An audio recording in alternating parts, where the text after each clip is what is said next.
Tenían la cabeza como triangular y tenían la frente grande.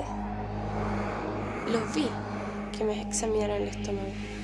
Veo al fondo, 15 metros de distancia, 10 metros, una silueta con carácter humana. Se ve una niebla que me rodea prácticamente y en ese momento aparece un individuo, un ser, que yo creo que esta es la primera vez que lo cuento en televisión.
Para muchos, los viajes astrales y abducciones no son más que ilusiones de la mente humana.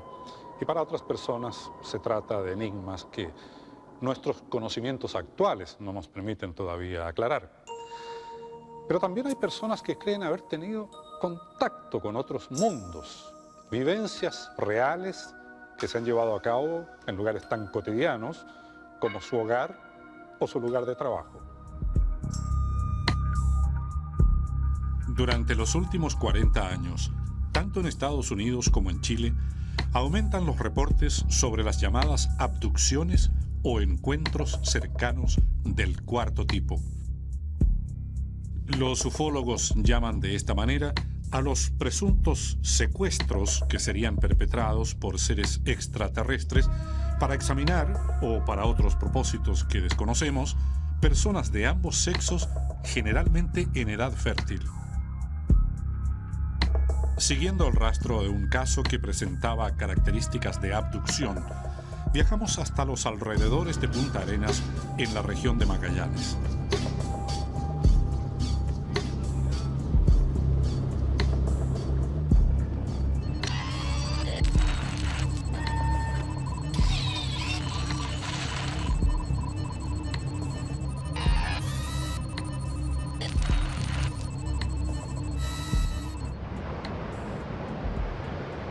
En diciembre de 1986, varios trabajadores que construían este muelle para la mina Pequet aquí en el Sena Otway, cerca de Punta Arenas, dijeron haber visto objetos luminosos desplazándose por el cielo. Pero al parecer este era un mero preámbulo para la experiencia que dicen haber vivido posteriormente, cuando en un segundo avistamiento una luz se posó exactamente sobre el lugar de las faenas y además perdieron contacto durante varias horas con uno de sus compañeros, el radiooperador Haroldo Hidalgo, que además, fuera de la luz, dijo haber visto figuras con formas humanas. Estamos frente a las antiguas instalaciones de la mina Pequet. En este lugar, hace 14 años, Haroldo Hidalgo inició como cada tarde su turno de trabajo, que consistía en mantener enlaces radiales con los grupos que trabajaban en la construcción de este muelle. Eran cerca de las 19:30 horas. En el panorama que tenemos allá al fondo, más o menos, ¿dónde sucedieron los hechos esa noche? En el primer promontorio, que comienza inmediatamente después del nivel del mar, el primer montículo de terreno que se aprecia contra el cielo, el más bajo. Puntualmente, en el lugar físico donde yo estaba, que constituía una especie de pasillo,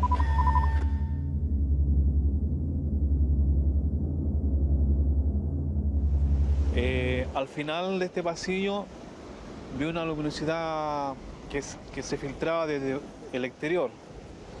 y esta luminosidad desembocaba dentro de las oficinas. Entonces me acerqué hacia la oficina, caminé unos 20 metros y por la ventana que daba hacia el exterior me asomé y no vi la fuente originaria de luz, buscando yo lo que podría ser un foco.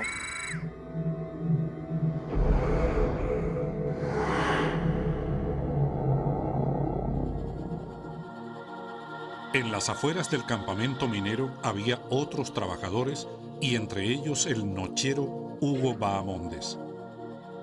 Vi unas luces, una luz potente, fuerte. ¿A qué se asemejaba la luz? No, ahí no habría describirlo como, porque nosotros vimos una expansión de luz.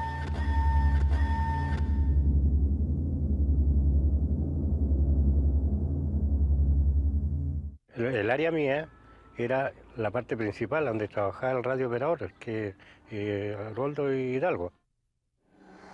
Entonces yo, bueno, pasé un lapso, no sé qué tiempo, y ya me empecé a preocupar por mi compañero.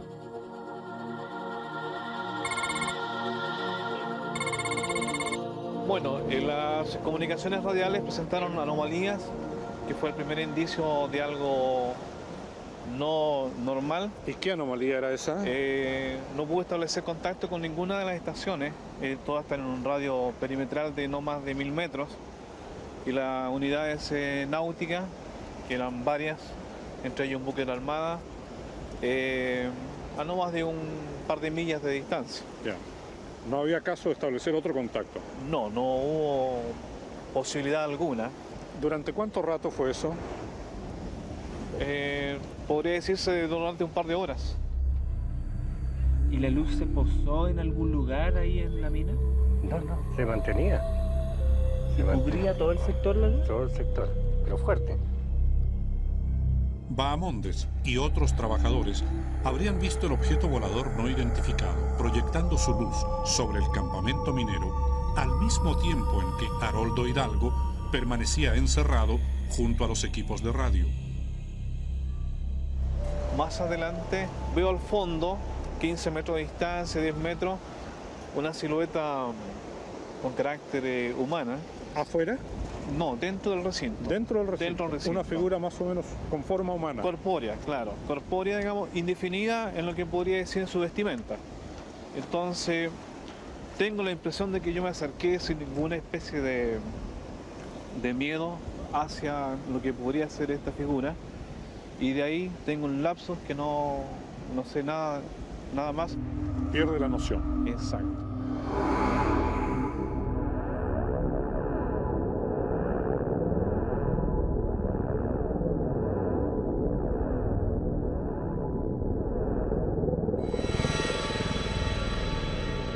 Crucé al frente y no sé, iba como en el aire.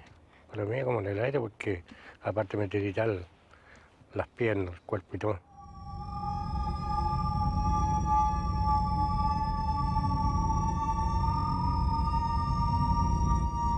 Y despierta como si hubiese dormido, sentado en el escritorio. Sí, con una sensación de ruido en mis oídos proveniente externamente y curiosamente de una fuente aérea, porque mi impresión interna fue, caramba, deben ser unos aviones que andan.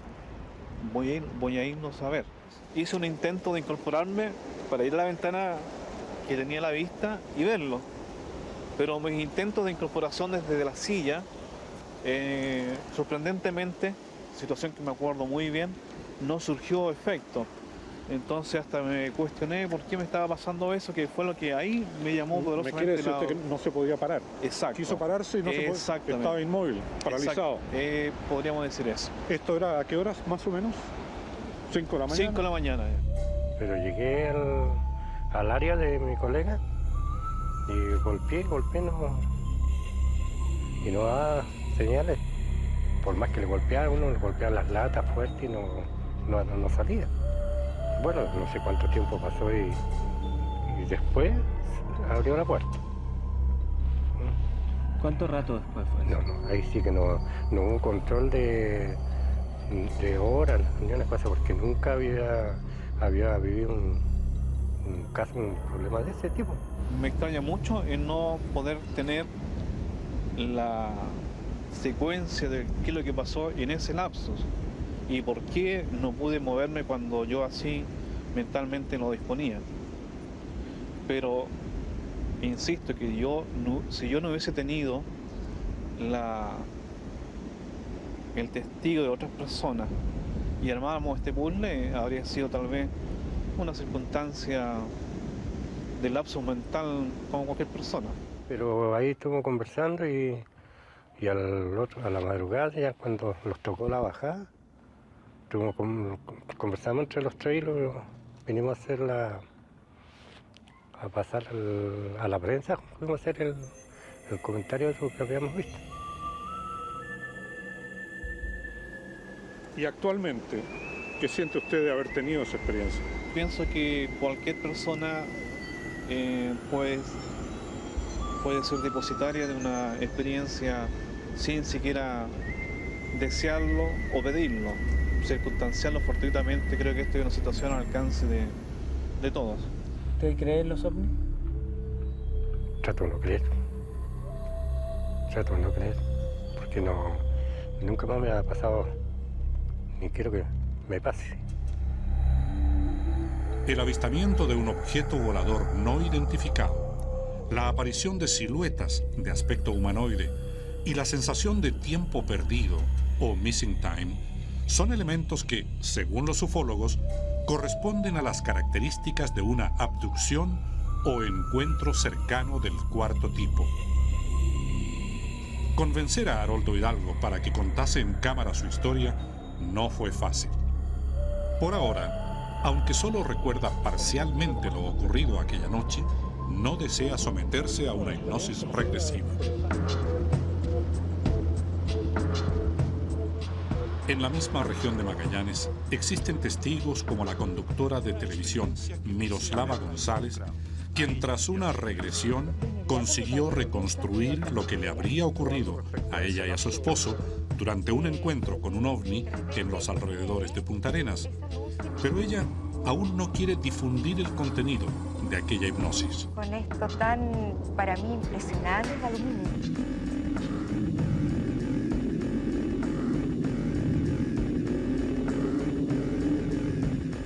En otros casos, como el del jardinero Juan Maldonado y el del pintor José Martínez, registrados en la misma región, la hipnosis regresiva fue el mecanismo que les permitió asimilar sus experiencias y asignarles un sentido en sus vidas. Para los ufólogos, debido a este tipo de casos, la región de Magallanes se ha convertido en una verdadera zona caliente o pasadizo de ovnis.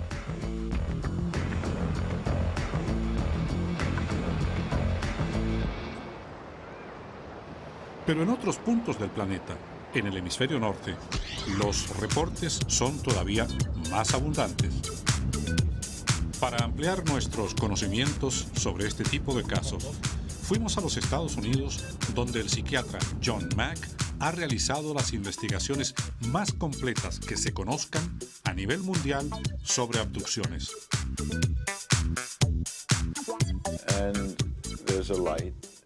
Hay una luz, un sonido de vibración y luego se les paraliza y se las llevan. Eso es lo que dicen, flotando por el pasillo. Salen por las ventanas, muros o paredes.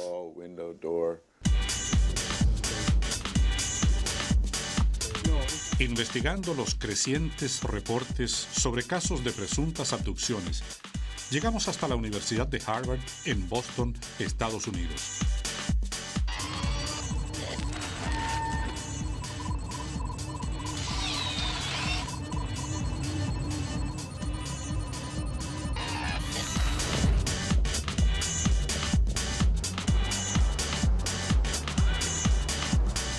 Un profesor de la Universidad de Harvard, aquí en Boston, psiquiatra, ha dedicado los últimos años de su vida a estudiar el fenómeno de las abducciones.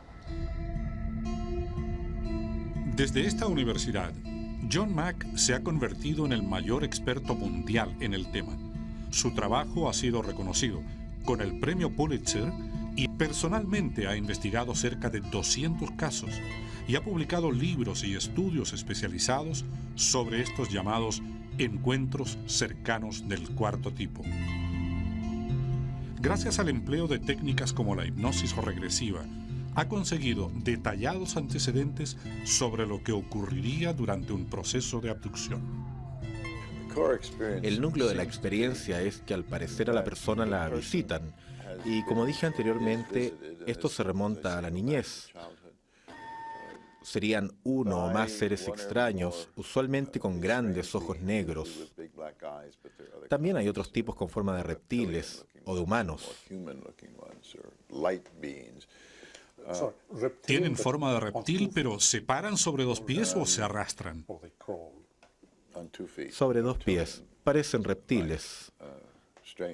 Son criaturas extrañas y dan mucho miedo. Pero la situación típica es que las personas están en sus casas. Generalmente ocurre de noche, pero no siempre.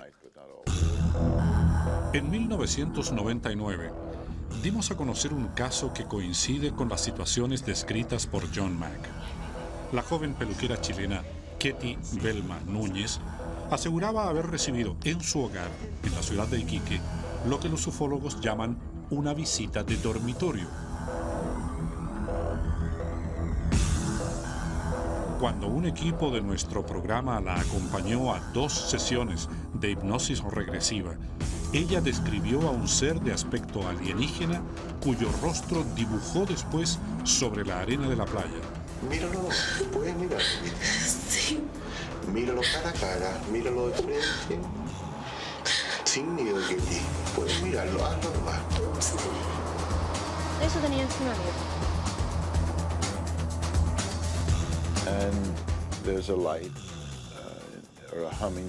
Hay una luz, un sonido de vibración y luego se les paraliza y se las llevan. Eso es lo que dicen, flotando por el pasillo. Salen por las ventanas, muros o paredes. Van al espacio y permanecen encerrados. Quizás no vean un ovni, quizás sí. A veces, los ovnis parecen afectar tanto a las personas como a los objetos que están a su alrededor. Los 2 corredores de automóviles chilenos que participaban en 1978 en el rally Vuelta a América del Sur dijeron que su vehículo fue levantado por un ovni en plena pampa argentina y trasladado 80 kilómetros por el aire. No voy a decir que me dio miedo, me dio terror. No sabía qué estaba pasando. Durante ese lapso, uno de ellos, el mecánico Miguel Ángel Moya, dice haber visto una especie de cinta transportadora y también a unos pequeños seres de aspecto alienígena. En la nave hay otros seres. Generalmente hay uno más grande que parece ser el que manda, le llaman doctor o líder. Hay muchos equipos que parecen computadoras o elementos técnicos que nunca se sabe exactamente qué son. Parece haber siempre pequeños seres rondando de 3 o 4 pies de alto.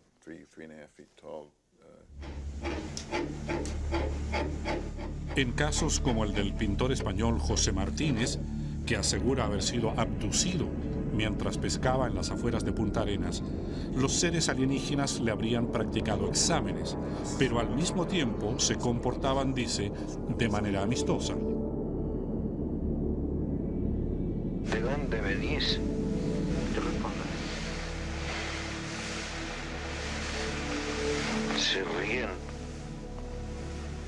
¿Cómo es su risa? ¿Puedes imitarla? Larga. ¿Cómo? Imítala.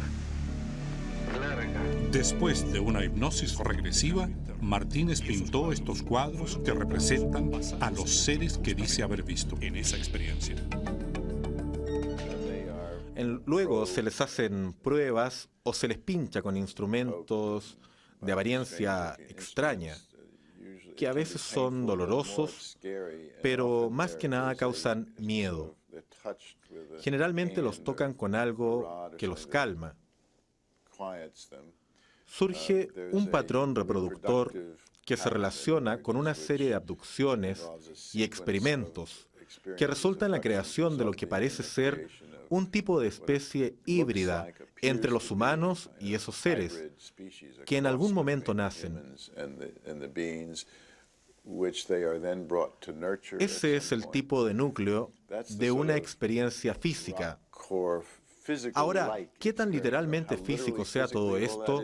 No sé, pero las historias y las narraciones son consistentes. No hay evidencia. No hay ausencia de ella.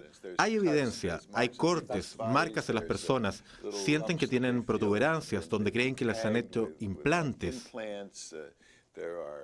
Hay evidencia. Sí. Por ejemplo, las lesiones a la piel parecen relacionarse con las experiencias. Las personas llegan con cortes, pinchazos. Ningún dermatólogo o doctor de la piel se va a parar frente a un directorio médico y decirles, bueno, los alienígenas lo hicieron. Por ejemplo, la joven Ketty Belma Núñez sufrió quemaduras después de la extraña experiencia vivida en su casa. Las marcas en su piel tenían la forma de grandes manos que parecían haberla abrazado. Me desabroché y me empecé a mirar.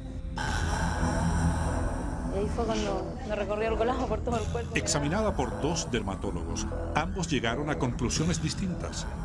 Es producto de una quemadura tipo A, superficial, producida, que tiene la silueta de una mano, que puede ser producida por un guante de esos refractantes que existen, que se calentó en algún objeto y la tomaron de esta forma.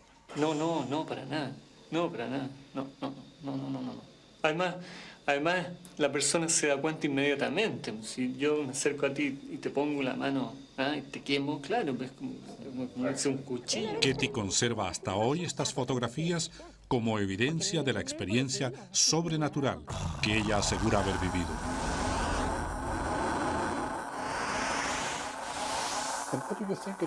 ¿Y qué cree que es? ¿Qué está pasando? Si yo dijera qué es, usted tendría que entender que solo es una opinión. No es ciencia en ningún sentido. No, me interesa su opinión. Mi opinión es que hay algún tipo de retroalimentación del cosmos. Para acercarse a esto, de alguna manera, se tiene que estar dispuesto a aceptar que existe otro tipo de inteligencia en el cosmos, aparte de nosotros. No necesariamente vida en forma biológica como la conocemos, pero algún tipo de inteligencia que funciona, que se da cuenta de las cosas, que hace que sucedan cosas, que puede crear cosas. Y esa inteligencia parece darse cuenta. Estas palabras vienen de la mente humana, no son palabras muy buenas, pero no tengo las palabras correctas. Parece darse cuenta de lo que le estamos haciendo al planeta. Si, como plantea John Mack, hubiese una inteligencia desconocida vigilando nuestro planeta, cabría preguntarse cómo manifestaría su existencia. Los ufólogos dirigen su mirada hacia situaciones como las llamadas visitas de dormitorio que desafían los parámetros de lo cotidiano.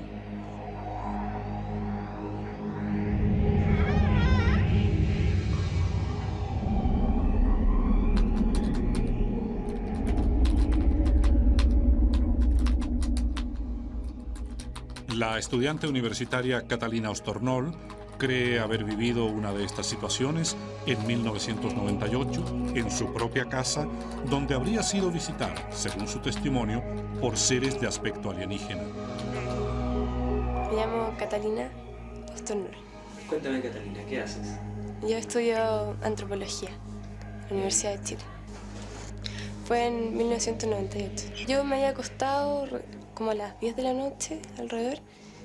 Recién había apagado la luz, me acosté como de lado, mirando hacia el closet.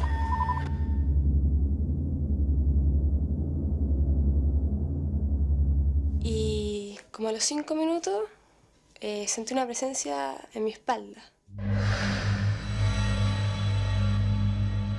Y yo como que me di vuelta para ver qué es lo que era y habían dos seres como de este porte, más o menos, que me estaban como observando.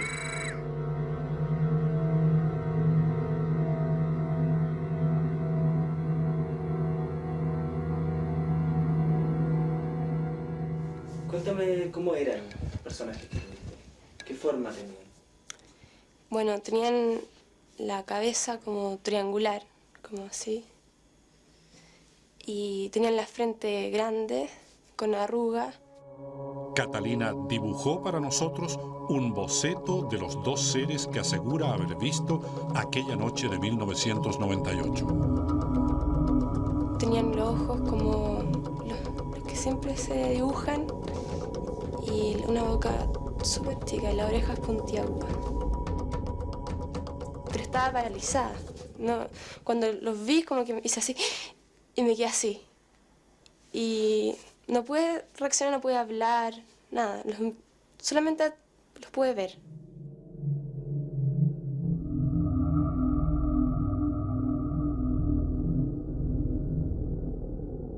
Cuando estaban parados al lado tuyo, ¿tú sentiste que te tocaron el estómago?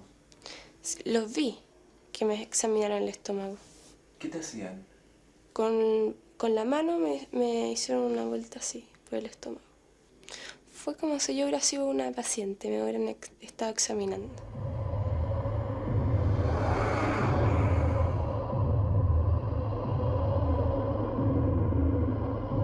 Fue toda una cuestión muy rápida.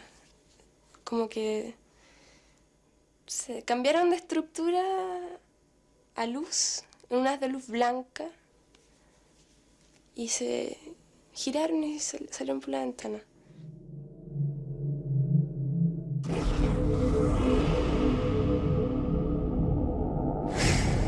Bajé al living a contarle a mi mamá lo que me había pasado. Porque me había pasado 5 minutos y que me había despedido de las visitas, porque mi mamá estaba con visita abajo. Y me había venido a acostar.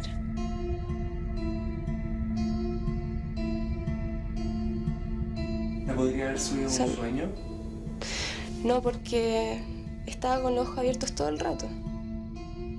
Estas acuarelas, pintadas por Catalina Ostornol, representan el aspecto de los seres que la habrían visitado en su propia casa.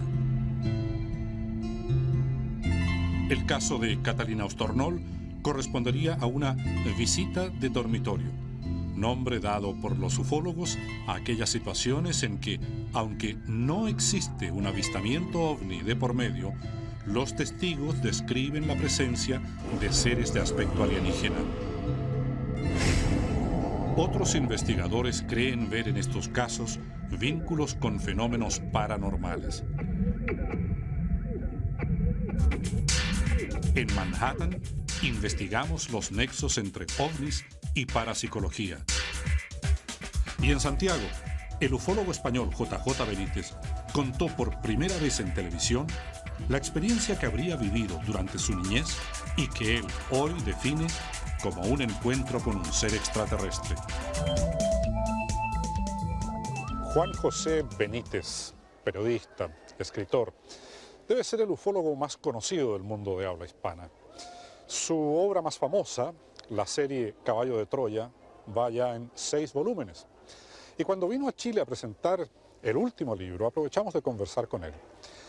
Y nos contó una experiencia que tuvo en las montañas del sur de Francia, cuando contaba solo 6 años de edad y que él interpreta como un contacto con extraterrestres. En la infancia ocurrió algo. Cuando yo era un niño tenía 6 años. Parece ser que yo me perdí en unas montañas al sur de Francia en un pueblo muy chico, muy chiquitín, de 4 casas. Me estuvieron buscando la policía, mi familia, el pueblo entero, y aparecí dentro del pueblo. Cosa absurda. Pasaron 40 años y el escritor, durante un viaje por los Estados Unidos, conversó sobre el caso con una amiga suya. Esta era una doctora que le recomendó someterse a una hipnosis regresiva y él aceptó. Y yo me había resistido siempre porque entendí que no tenía mayor importancia. Me hizo la regresión. Y ahí apareció efectivamente, yo estaba jugando en ese momento, por el centro del pueblo pasa un pequeño río cristalino, muy bonito. Y yo había salido a jugar solo. De pronto en la regresión se ve una niebla que me rodea prácticamente. Yo recuerdo que me pongo de pie, extrañado, no asustado. Y en ese momento aparece un individuo, un ser, muy alto, o por lo menos muy alto para un niño de 6 años, muy delgado, con la cabeza cubierta por un casco, como el de los motoristas, negro, que no te permite ver el interior. Entonces me toma de la muñeca izquierda, no con violencia, pero sí con cierta firmeza, y me lleva sin decir una sola palabra.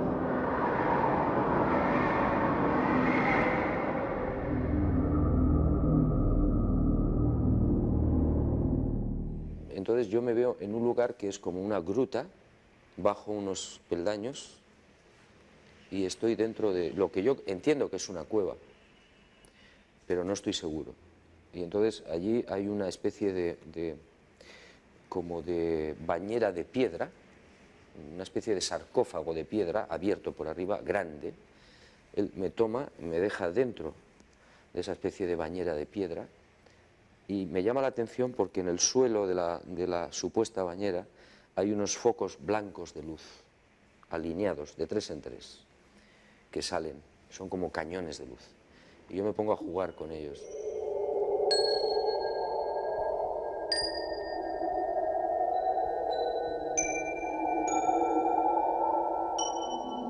Al cabo de un tiempo que no sé precisar, me vuelve a sacar. Y entonces se produce una cosa muy curiosa que yo no sé explicarme. Este ser enorme o grande me abraza con un cariño y una ternura tan especiales que parece que se diría que era como mi padre, no sé.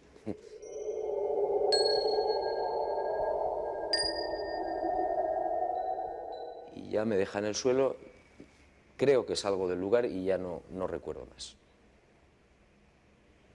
Pero no es una experiencia traumática para ti, Leo. No, en absoluto. Yo en ningún momento tuve miedo, terror, ni grité. Es más, no hablé. Él tampoco, que yo sepa. Es una experiencia que ha estado ahí, escondida y dormida, y es curioso, ha salido en el momento justo. Es decir, el momento justo quiero decir, cuando yo recuerdo en la regresión esta historia, yo tenía 46 años. Habían pasado 40 años.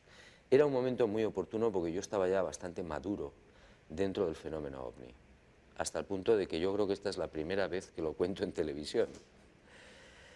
Lo he contado a algunos amigos, así, pero muy en privado, ¿no? No es un tema del que a mí me guste hablar. JJ Benítez cree que los informes sobre abducciones tienen una base real. Yo en mis archivos, después de estos casi 28 años, creo que tengo recopilados aproximadamente unos 3.000 tipos de seres distintos que han sido vistos en el mundo solamente en el siglo XX, por no hablar del pasado. Y yo creo que los investigadores tenemos como con suerte un 10% de lo que está pasando.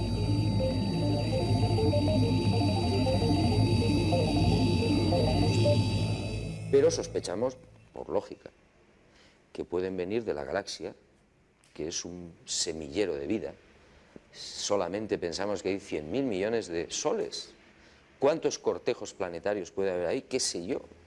¿Cuántos mundos con vida adelantada o avanzada?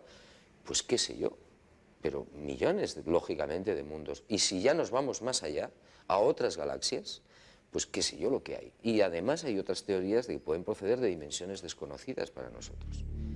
Dimensiones desconocidas, parapsicología y otras teorías relacionadas con el fenómeno OVNI llevaron nuevamente nuestra investigación hasta los Estados Unidos.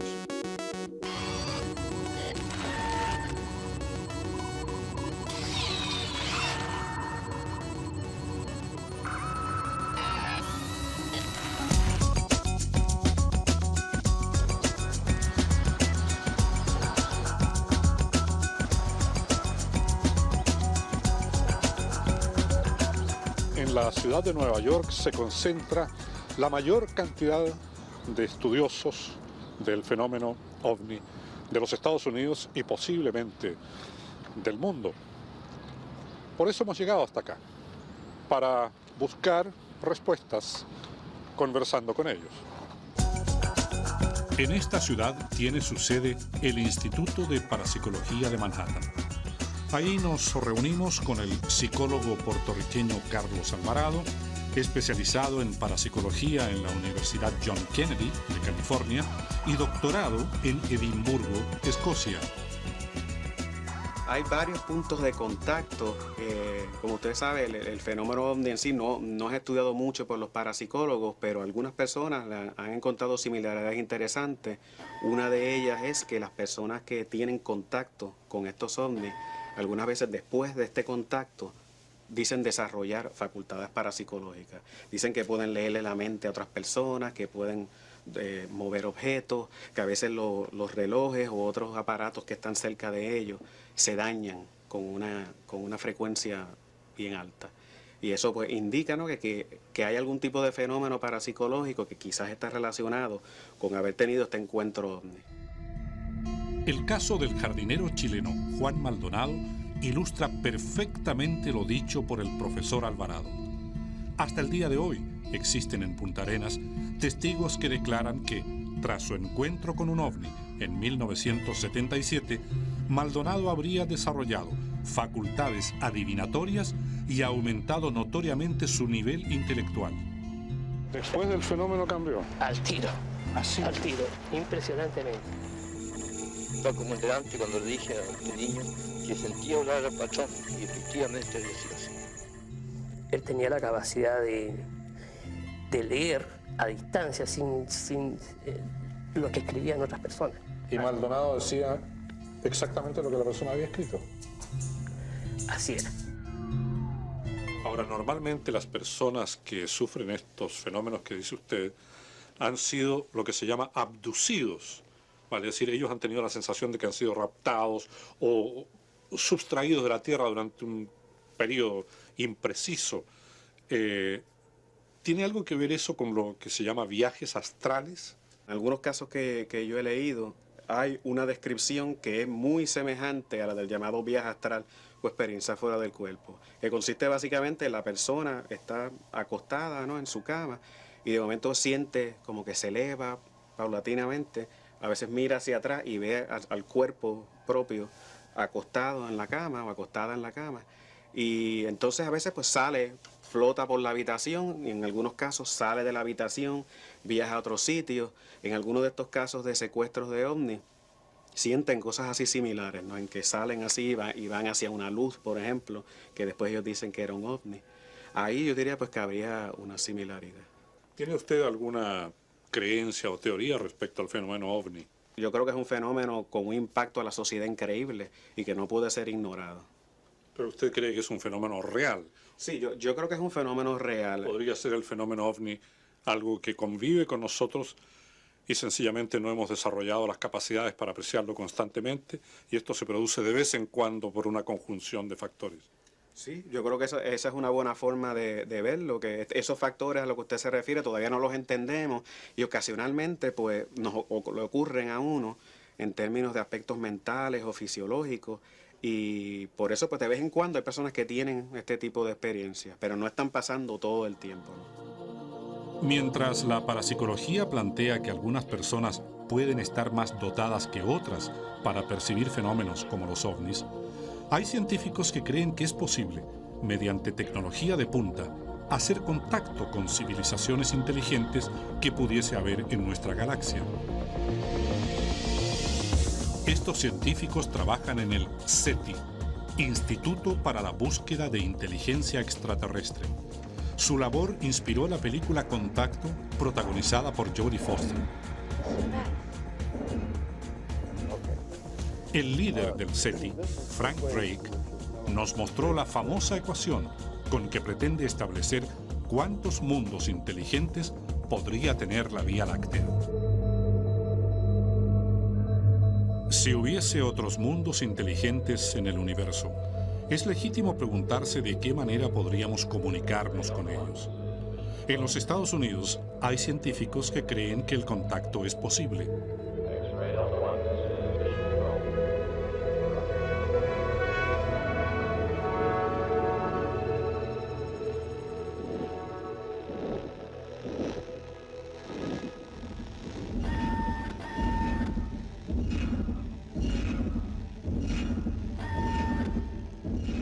Gracias a la película Contacto, basada en una novela de Carl Sagan, millones de personas en todo el mundo conocieron el año 97 el trabajo del SETI, Instituto para la Búsqueda de Inteligencia Extraterrestre. Fundado en 1984 por científicos como Carl Sagan y Frank Drake, el SETI posee estos enormes radiotelescopios que escuchan diariamente 28 millones de canales de audio distintos. Los científicos estiman que de aquí a los próximos 50 años sería posible captar la primera señal radial inteligente originada en otro planeta.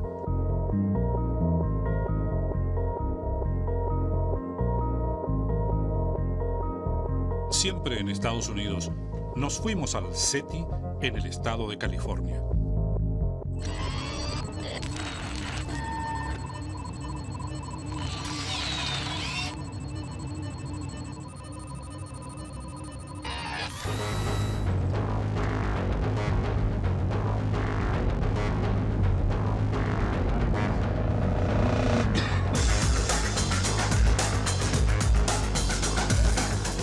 A lo largo de la historia son muchos los científicos que han manifestado responsablemente su creencia en que haya vida inteligente en otros puntos del universo.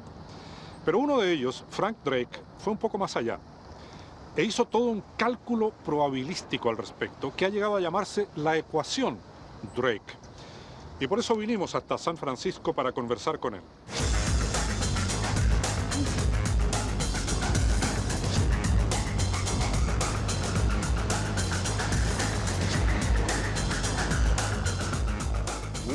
Creemos que la civilización más cercana está a 1000 años luz de nosotros.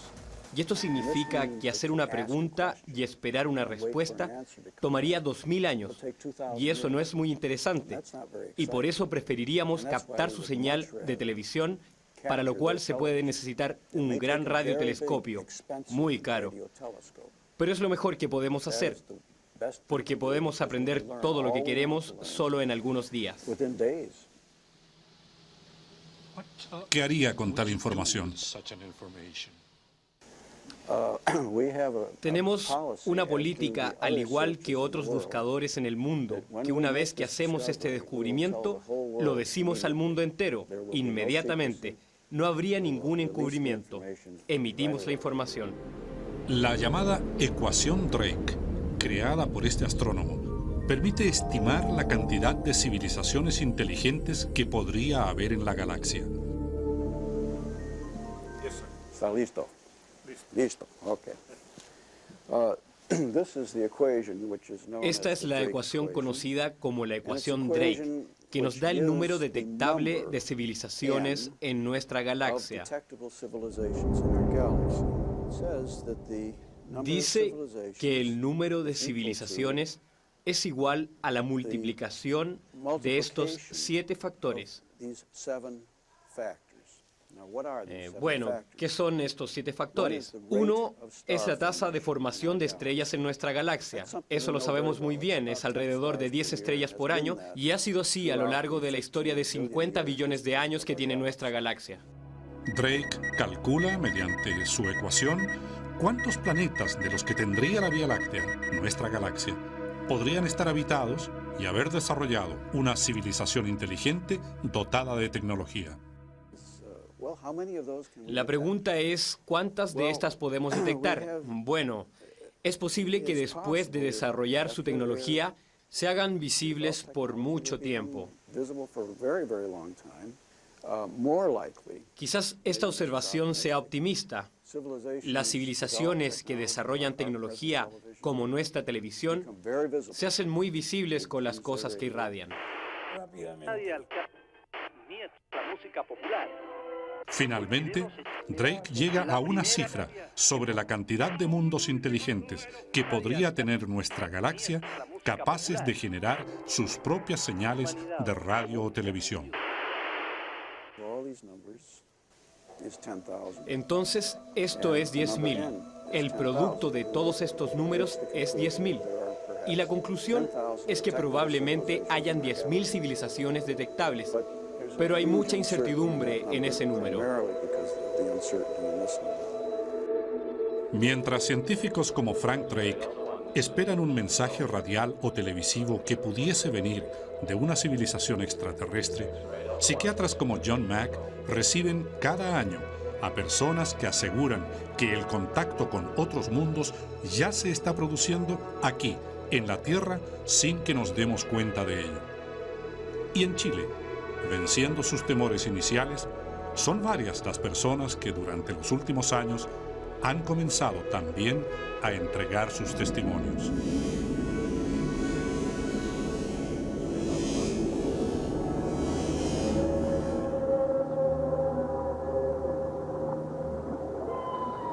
Un astrónomo dijo: hemos amado con demasiado fervor a las estrellas como para temer a la noche.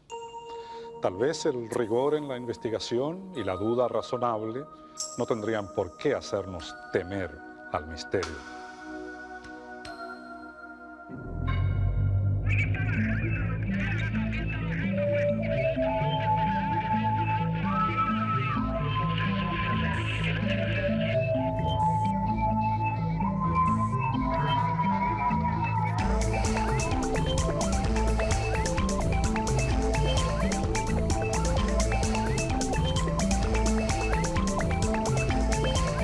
Si usted tiene información útil para nuestro programa, comuníquese a nuestra casilla electrónica ovni@nuevaimagen.cl.